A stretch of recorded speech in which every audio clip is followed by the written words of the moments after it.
Hello everyone and welcome to Old Iron Garage. Thank you for tuning in. So this evening we are going to pick up right where we left off in the last video on the incomplete 5 horsepower Briggs and Stratton engine. And so let's not waste any time, let's dive in.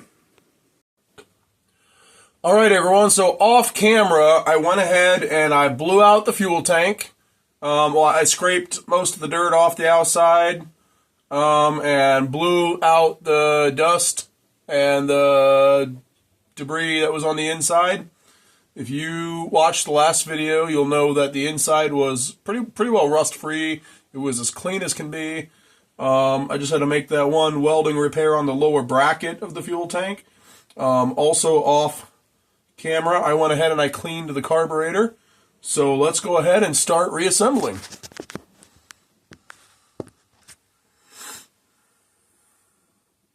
So, first things first, this carburetor, hey, the gasket's coming loose. Huh. It was, for the most part, pretty well stuck on there. So anyways, first things first, diaphragm kit. The old diaphragm was rock hard. So this is going to get a brand new diaphragm kit. That includes the spring and the little cup-shaped washer thing. I don't really know what the name for that part is, but the thing that goes over the spring, between the spring and the diaphragm. Come on. So let's go ahead and get the diaphragm, or no, the spring in place.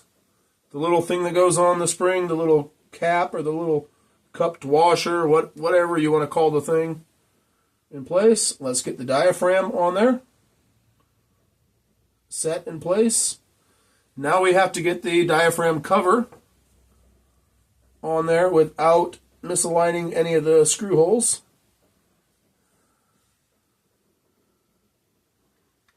That looks to be good. So we're going to get the screws in. We're going to hold that diaphragm cover and get the screws just kind of started, just till they like catch a thread. So everything stays aligned. What the?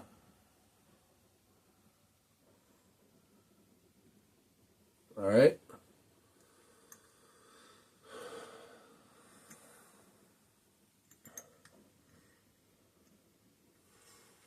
And now we are going to go ahead and tighten those screws. Make sure my screwdriver is clean so I'm not introducing any dirt to this cleaned carburetor.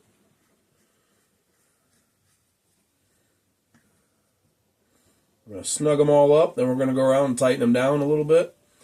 You don't want to make these too tight. You will strip out the aluminum threads in the carburetor. Well, I don't know if this is aluminum, it might be pot metal, which is just, it's like a junk lightweight cast metal.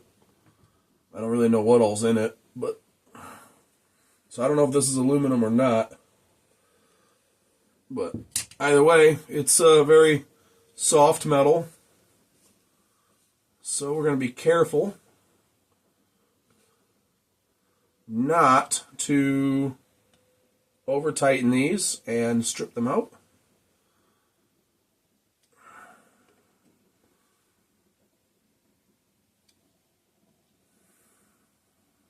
Okay, that is done.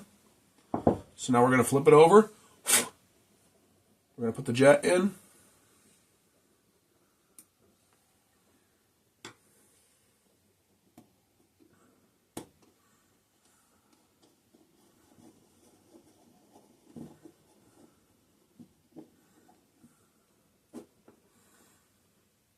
I'm going to assume that is the correct size jet. For a 5-horse Briggs, I was always told it's a different jet size, that little replaceable jet for like a 3-horse and a 5-horse. But this carburetor was on a tank for a 5-horse Briggs. So I'm going to assume that that is the correct size jet. If not, it'll still run. If I have any issues with it running, if it seems like it's always starving of fuel, I guess I'll take a look at that then. We got that piece in that the air fuel adjustment screw threads into. Now we're going to put in the adjustment screw. And we are going to turn it in all the way until it's just barely snug. Not even really snug. Then we're going to turn it out 1/2, 1 full, 1 1/2 turns. The carburetor is now bench set. So what that means is that is a good starting point to get the engine to start and run. So, and then from there you can just go and fine tune it. So now we can set the fuel tank and the carburetor aside. I actually don't need these 3 screws yet. I'm going to put them in this tray. Put this magnet tray away. Alright, so that's done. And yeah, this can just get set aside. Now we're going to move on to the engine itself. So in the last video, we had the head off. And we took a look down inside the cylinder to kind of assess the condition of the cylinder. And, I mean, it's definitely used. Is it shot? I don't think it's necessarily shot. So, yeah, we're going to give this engine a go and see what happens. But anyways, I need to take... I had put this head back on temporarily to just kind of cover the top of the engine, the cylinder and all that, to keep debris from getting down in there. But right now, we're going to dig back into that. I seen what looked like potentially a failed head gasket in this corner by the about right above the exhaust port. The head gasket, sorry, I can't talk. The head gasket itself didn't necessarily look bad. I'm just wondering if maybe the head warped or if the bolts weren't tight enough. Like maybe they had the head off for some reason and they didn't tighten this side down enough. I don't know. But we're going to keep that head gasket for now. And I'm just going to kind of go in there and clean up the gasket surfaces. And it's one of those head gaskets with the metal on the outside, so I'm going to clean that up as well. And then if we get it running, we will see if we have any head gasket issues at that time, and then go from there.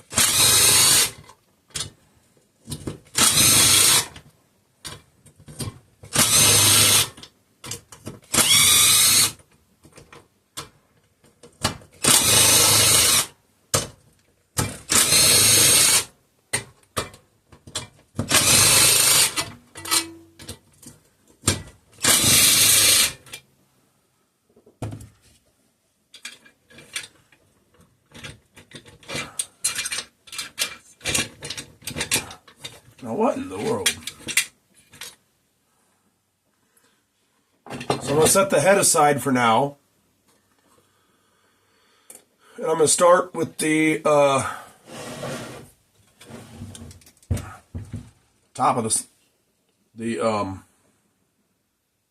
engine block, that gasket surface. So basically, I'm just going to take some fine grit sandpaper,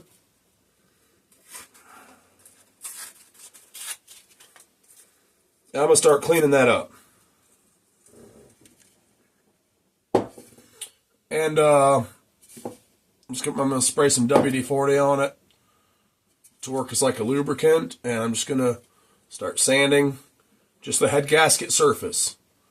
I'm not going to clean the valves up necessarily. I kind of cleaned the whole top side up, everything that the head covers up with a small brass bristled brush in the first video. But, yeah, I'm just going to kind of shine up the gasket surface a little bit. I'm not really trying to take any metal off. So anyways, I'm actually going to do that off video because it's kind of tedious. And then I'll bring you back and show you guys the results when I'm done. I'm going to do the gasket surface on the block and the head, and I'm going to clean up the head gasket a little bit as well. So I'll bring you back when I'm done. All right, so take a look. That's after cleaning it up with some sandpaper. I wasn't necessarily trying to get all the staining off. I just wanted it smooth and cleaned up. And that's what I did. The gasket surface is nice and smooth. It's cleaned up. You can't feel anything on it. I did both sides of the head gasket.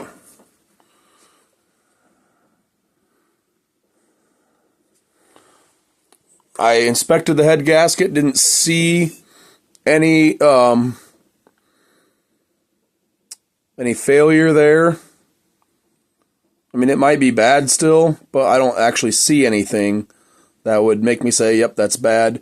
Now this, you can see the deep grooves in it. That's not from the factory. Somebody took this thing to a belt sander at some point in time. Like there, you can see some deep sanding grooves. And there, and I say somebody took it to a belt sander because they all go the same exact direction. There, you can see them. But yeah, anyway.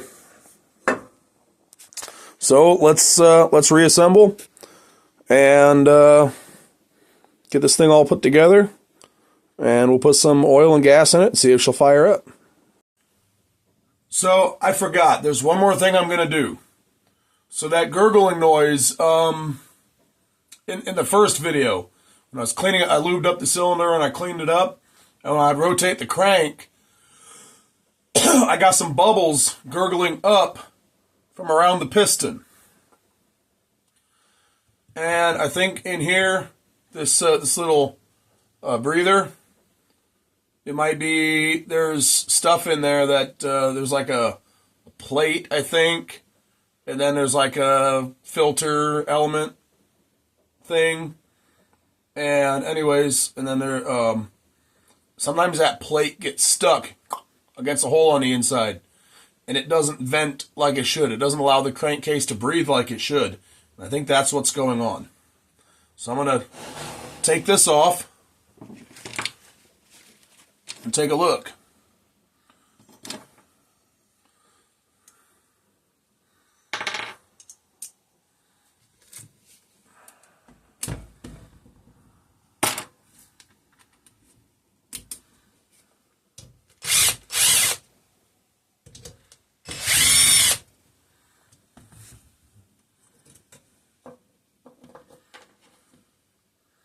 Hey, that's pretty dirty. That is rusty. Yep. I can see here that I'll bring you guys in closer in a second, but that plate inside this hole is basically fused around this hole on the inside. And that's all rusty. This engine at one point in time had water in it. Which is, well,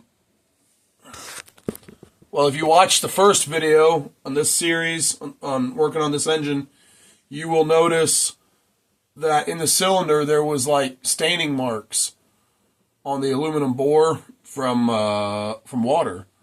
So yeah, this confirms what I was thinking. This engine did have water in it. So anyways, I'm going to bring you guys down here and show you this. So if we take a real close look, see if I can get the camera to focus. It looks to be, that plate on the inside looks to be pretty well sealed around that hole on the inside. And there you can see the rust. I'm going to have to clean this up before putting it back in. Let's take a look in there. It's not too bad. There's a little bit of flaky stuff to clean out of there. I just have to be careful not to let it go down that hole and into the crankcase. But this is why the crankcase was not able to breathe, and why I had air bubbles gurgling up from around the piston when I'd move it up and down in the cylinder. All right, so I got the valve cover cleaned up. I got the that plate that was fused on the inside freed up. It is now, the crankcase can now breathe, and I have it reinstalled. So now we are going to go ahead and reassemble the engine. Other way. Or we're going to reassemble the top end, I should say.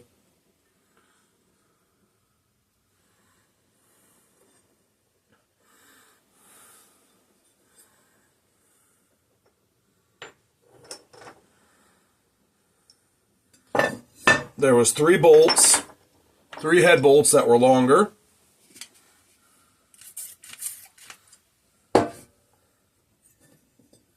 And they go in this corner here.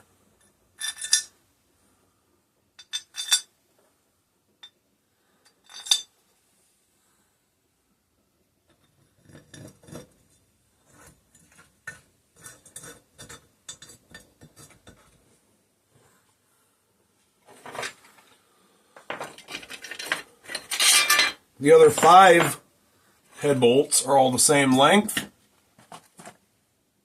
and they go in all the other slots.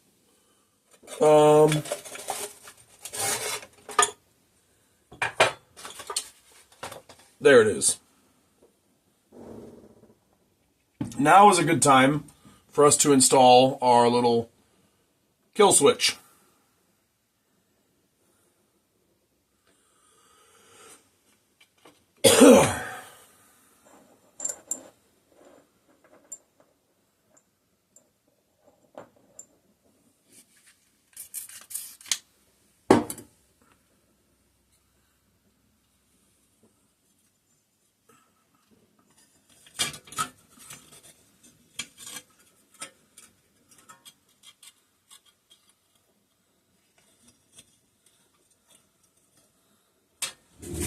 Hang on a second.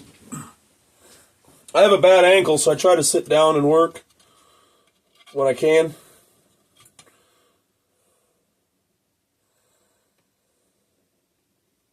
Yeah, like that. Just like that.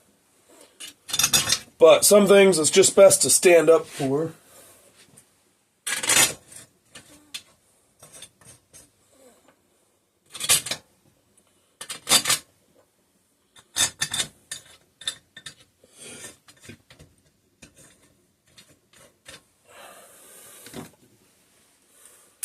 Now we're going to zip those head bolts down.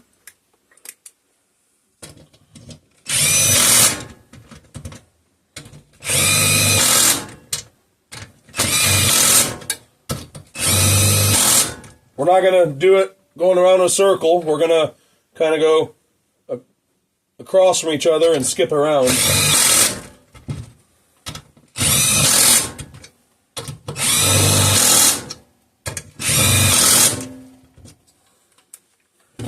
And to give that head gasket every fighting chance,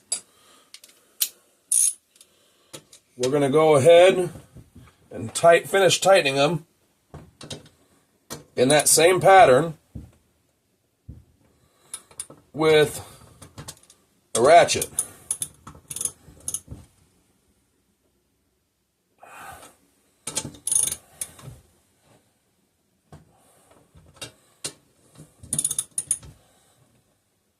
We're going to go around in that same pattern, and we're going to tighten them all a little bit more.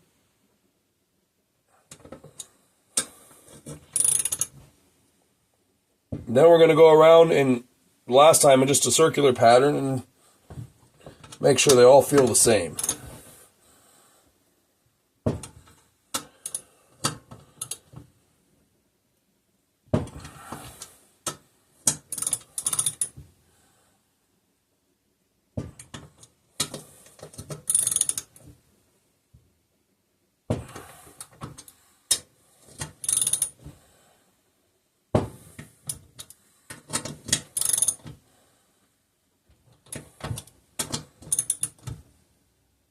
All right, that's done. Now, I am going to put a little bit of lube in the cylinder and work it in. I know it's already lubed up, but a little more can't hurt. After all, this thing did have water in it. Kind of like that McCullough generator that I got going, but this doesn't look like it was nearly as bad.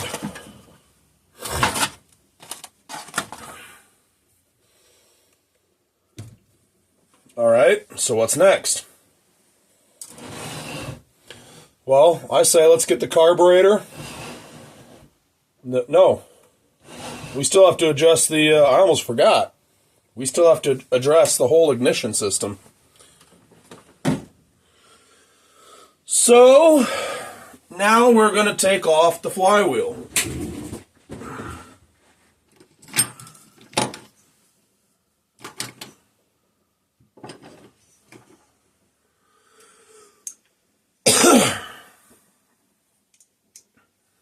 Yeah, we're missing quite possibly the entire ignition system. Everything that would normally be visible right now is not there. I don't know if the points or condenser is still there, but the kill wire that goes into the points cover is not there.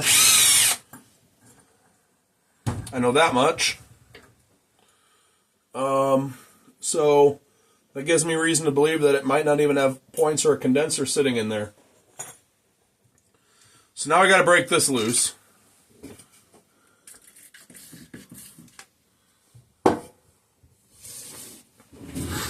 And for that,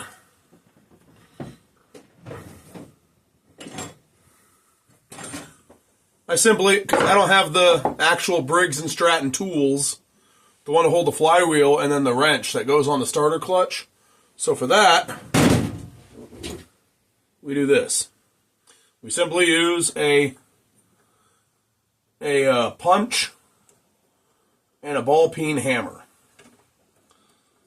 And sometimes, if this recoil clutch is tight enough, I will take something and put in between the cast iron fins of the flywheel, not the cast aluminum fins by the magnet.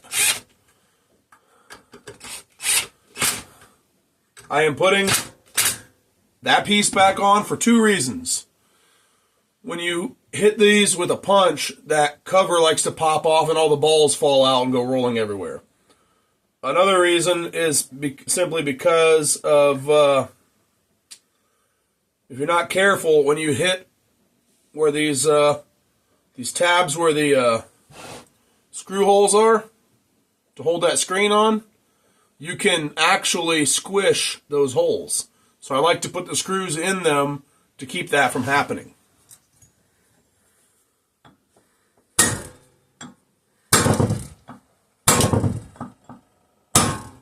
Okay, so this one doesn't seem to be moving at all.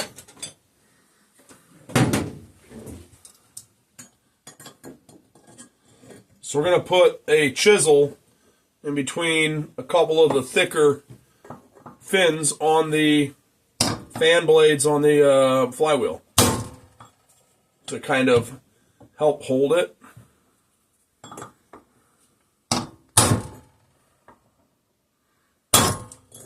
And that seems to be working. I mean, that's what I would normally do anyway, but it is working. One of these days, I'll break down and I will go on eBay and I will buy the Briggs and Stratton tools for this. But until then, this is what I do.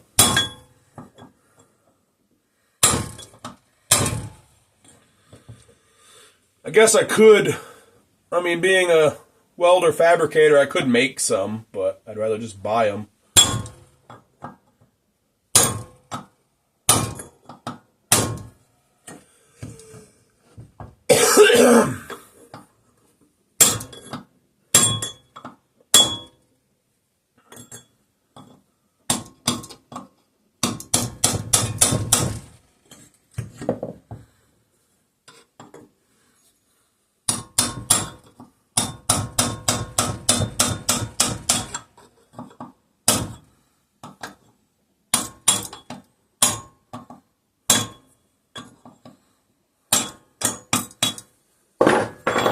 that is free.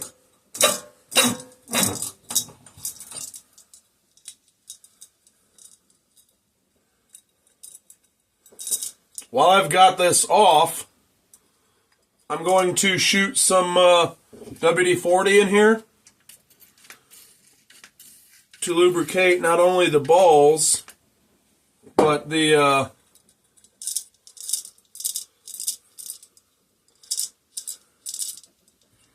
this part that goes over the crankshaft. Keep everything working as it should. Sometimes this part that goes over the snout of the crankshaft, when you get the engine running, sometimes it'll start screeching and squealing and making this awful noise. And yeah, it's just terrible. You gotta hurry up and it scares the crap out of you, and you gotta hurry up and shut it down.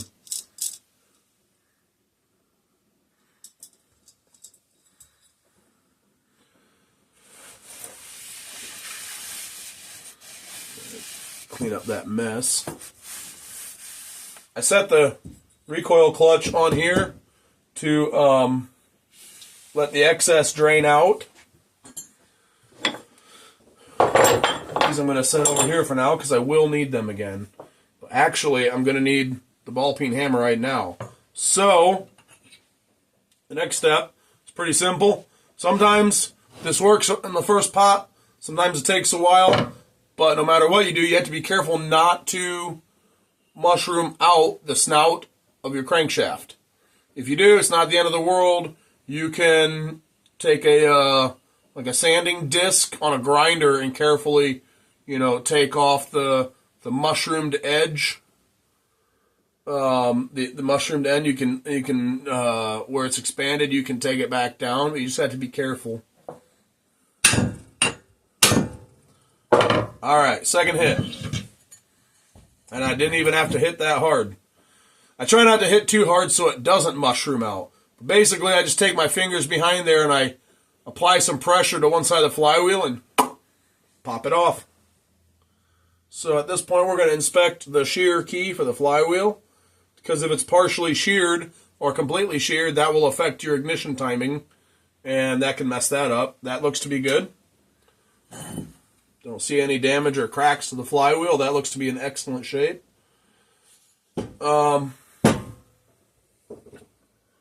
They say this isn't completely necessary, and I believe them, but just in case they're wrong, I do it anyway just to rule it out.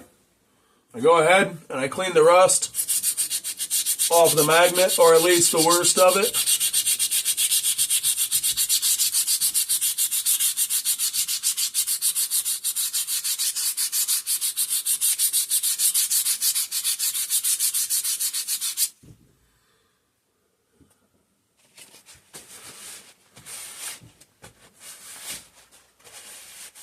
The magnet's a little bit shiny in spots, so that's good enough for me. I got through the worst of the rust. That's good. So now we take off the points cover and see what's in here. My guess, go ahead and place your bets in the comments. Pause the video if you have to. I think there's nothing in here. But there is a chance they may have left the points and condenser and the hardware for that, but I think there's nothing in here.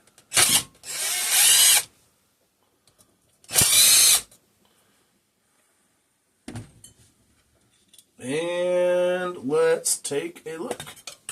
Oh, I was wrong. Points and condenser are in there, but they look pretty rough. And there you can see some... I don't know what that is. I don't know if it's... definitely water got in there, but there's actually a thick layer of whatever. I don't know, dirt. Feels kind of sandy. Eek.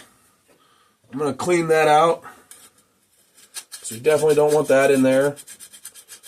If it comes loose and somehow and gets up on the points, that could make you lose spark.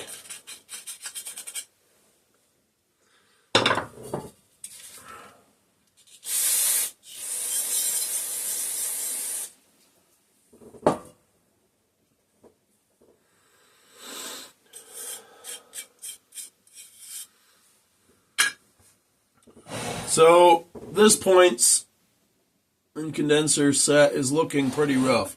It's pretty rusty, so clearly there was water sitting in here for a while. I'm going to take it off and see what I can do with it. They apparently just cut the kill wire when they took the coil. I'm going to go ahead and take that kill wire out of there. I tried to pull it out, and it just pulled the insulation off.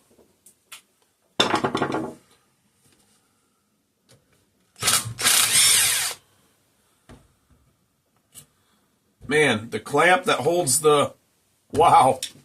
The clamp that holds the condenser down literally rusted to the condenser. I'm not touching the condenser at all. I'm just holding that clamp. But that's supposed to be one piece. I don't know if I even want to try and use that again. Ew, there's a dirty mess in behind it. An old spider egg sac and just some dirt, debris. We're going to get that out of there. My wife is terrified of spiders. Anytime we see one in the house, she's like, kill it. Get rid of it. She wants me to kill it. And I'm like, no, that's Bob. That's our roommate. That's just Bob. That's just Fred. You know, whatever. Spiders kill other insects, so I like to leave them alone. Unless they invade my personal space. Bubble. They get in my bubble. Get too close. But aside from that, I tend to just leave them alone.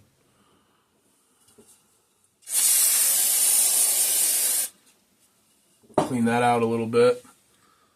Man, it's pretty rough in there. Pretty dirty.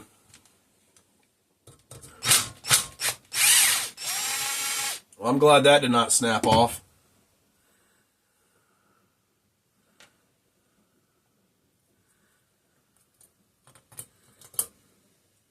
Ah, the little thing that the points, the back end of it rests on is literally rusted to the block. It's fused to the block.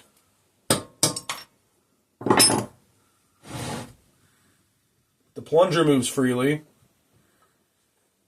We're going to take that out, give it a look, wipe it down, spray some WD-40 on it. Put it right back in.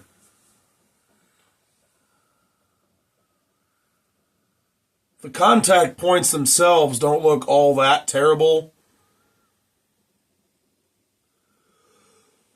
I'm going to give these a shot. I'm going to go ahead and clean them up and see if I can revive them. See if they'll work for me or not.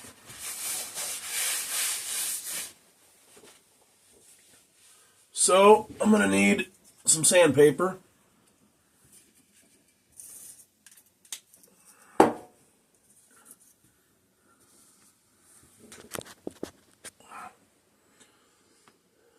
And just look at all that rust and scaly buildup on there. That's got to come off.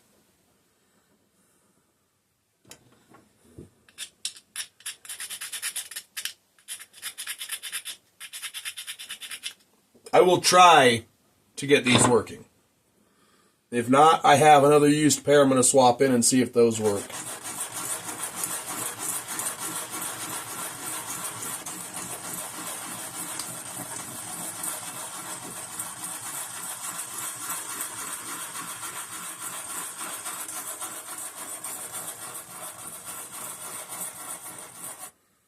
Normally, I would try a points file first, but I'm skipping straight to the sandpaper on this one.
I'm going to finish cleaning these parts up off camera because this is going to be tedious. So, yeah, I got a ways to go. I really should just replace them, but I'm going to give them a shot, see if they work. All right. See you in a minute. All right, everyone, I'm back. So, started sanding on the outside of this condenser to clean it up a bit. And it didn't take me long to realize that this condenser is probably a lost cause because I found a few little pinholes on the shell. One of them I poked at with a screwdriver, and it opened right up. You see it right there next to my fingernail? Yeah, there you can see it in the light. That is a hole. That is a hole through the shell of this condenser. I don't know enough about these to know if that'll affect the way it works, but I don't want to take that flywheel on and off more than I have to, so I'm pitching it. These points are not a complete lost cause, but they are pretty burnt, and I don't feel like sanding on them long enough to clean up when I have other ignition parts just right over here. So I looked through those, and I found this good used condenser. It's not all rusted. It did have a little bit of surface rust on it at some point in time in the past. And I sanded the contact point on it, and it cleaned right up. And so then I found this other used point here, and the contact point, again, sanded on it, and it cleaned right up. So we're going to put these in instead. This point here, I might hold on to it in case I'm ever in desperate need. I just don't feel like doing that much sanding tonight.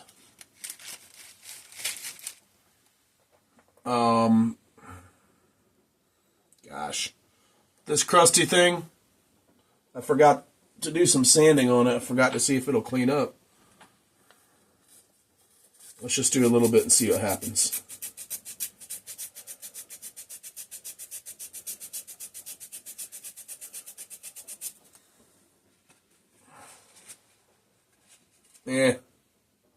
Nah. I'm going to pitch that too. She gone.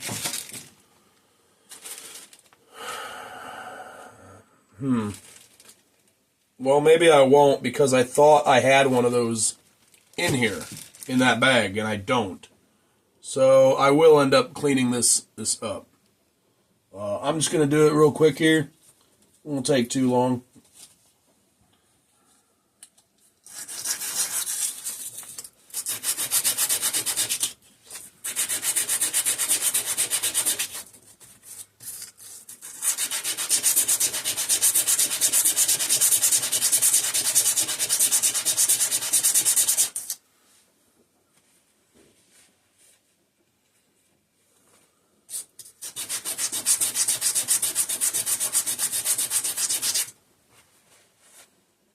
Okay, that side is where it bolts to the block. You can see, nice and shiny. So that's good. So now I'm just going to sand where it clamps down on the condenser. I just need to get that, just clean it up that it'll make contact and ground the shell of the condenser.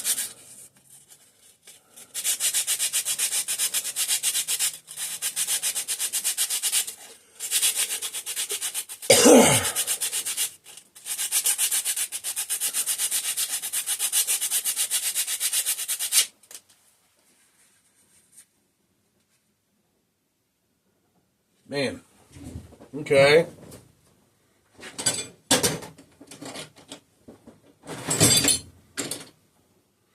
I'm actually going to take a round file to it. This is actually a chainsaw file. I'm just going to try to cut through some of the crud, the corrosion.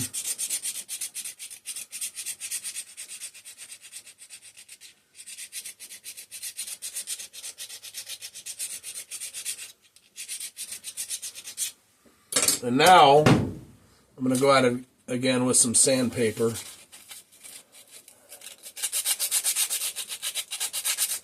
Because I'm starting to see clean steel from going at it with the file. I'm sorry, I forgot to do this off camera, and I didn't really want to cut the camera again. Alrighty. That should make contact. I see enough clean steel that it should make contact.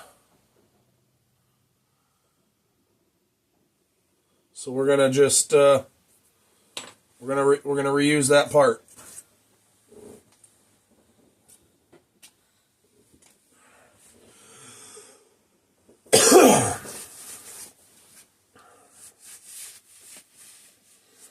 So we're going to go ahead and get these mounted back on here. Or not back on here, because these ones were not on there to begin with. You know what I mean.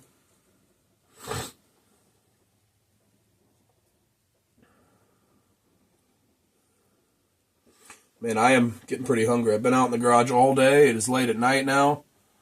And I've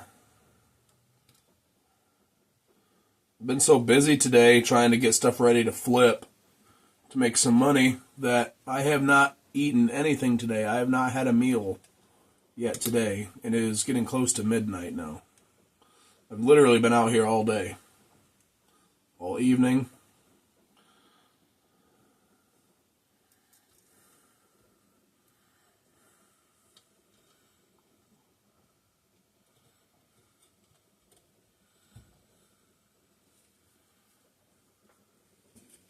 Those are pretty rusty. Let's clean those up a bit.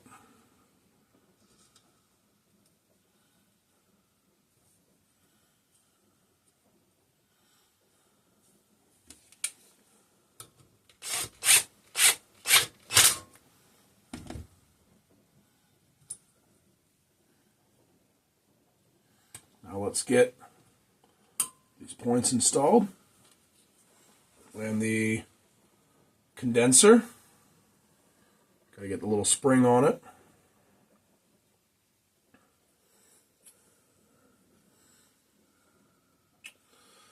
It probably would not hurt to take a piece of sandpaper just lightly in there on the block where the saddles where the condenser sets.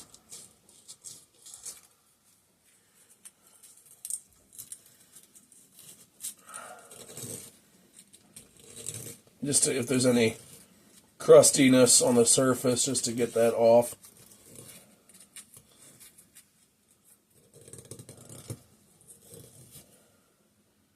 There we go. That looks a lot better.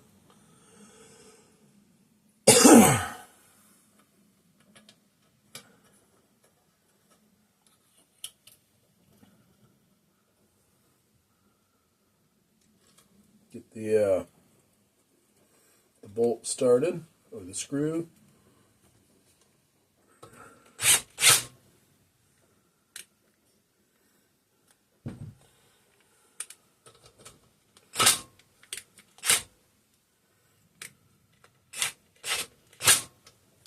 Just barely tight. Don't want to twist that off or strip out the threads.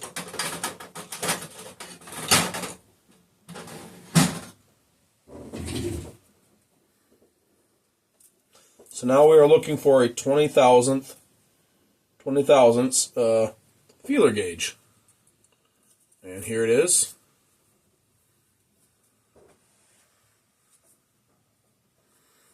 I think this gap is smaller than 20 thousandths.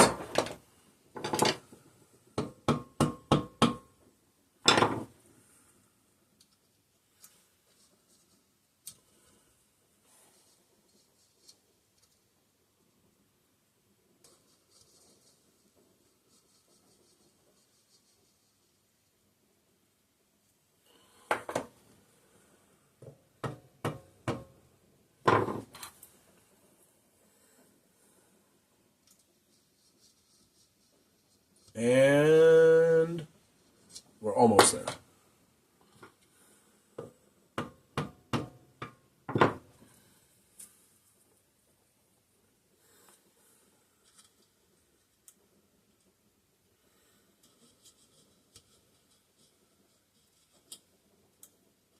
There we have it.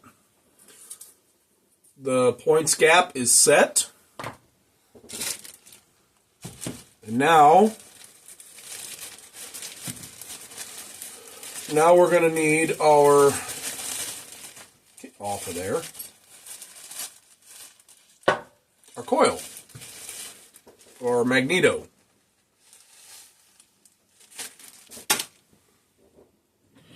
I am going to get that chainsaw file back out again.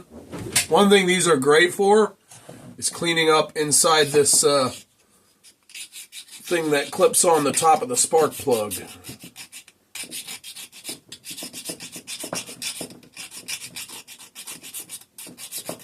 Because good luck getting some sandpaper and a finger in there.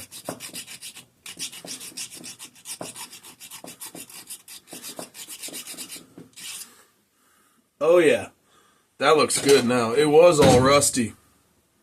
That looks pretty good. This coil looks okay. I don't visually see anything wrong with it. So we're going to put it on. We're going to need the screws that we sourced earlier from another engine.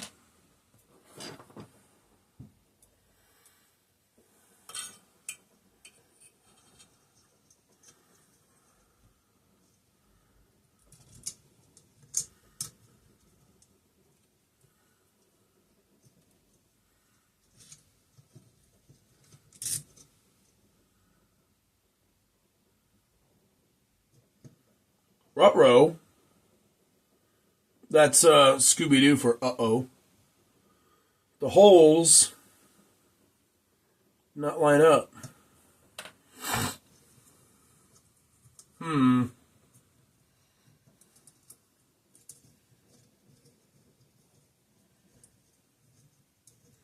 Well,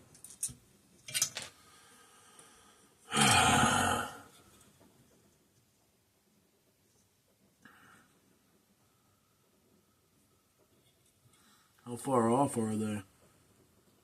Far enough.